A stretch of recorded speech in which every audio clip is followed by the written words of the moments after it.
because the people who they work with lack capacity, that they are unable to defend themselves if attacked.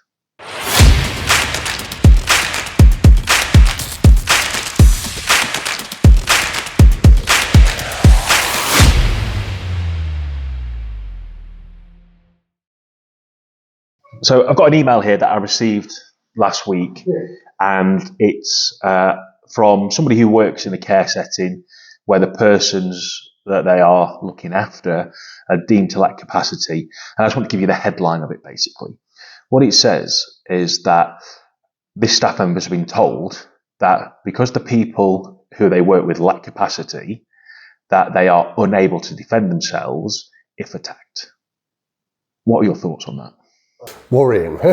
Yeah, definitely. Yeah.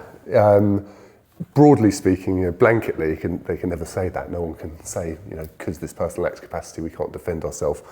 If I grab a 5'4" nurse, let's say, or care worker by the throat, push her to the floor, in that moment, it doesn't matter whether I have capacity, lack capacity, subject to a deprivation of liberty safeguard, under a mental health section, I'm a visitor, a patient, a family member, I'm still harming somebody on the floor, and that person still has the human right, or the right to life, to be able to defend themselves regardless of whether I have capacity or don't. However, what I do understand is that legally speaking, maybe the consequences after the incident and once it's investigated, naturally that will be a plea in court to try and, I guess, reduce a sentence or reduce a consequence, or to enable the person to go into a different setting rather than a prison potentially. But in the actual moment of the person lacks capacity, I can't defend myself, irrelevant effectively. What are your thoughts? It's all about risk, isn't it? It doesn't matter, we're both fairly large individuals in different ways. And it doesn't matter if it's me with capacity or without capacity. I'm still 6 foot, I'm still 120 kilos, I've still got the same skill set, I've still got the same ability to cause harm.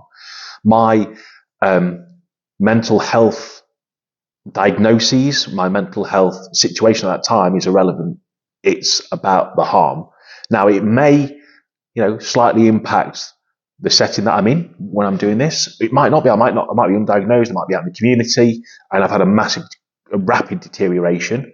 So then the people that are dealing with me might not be trained mental health nurses, HCAs, carers. It might be members of the public.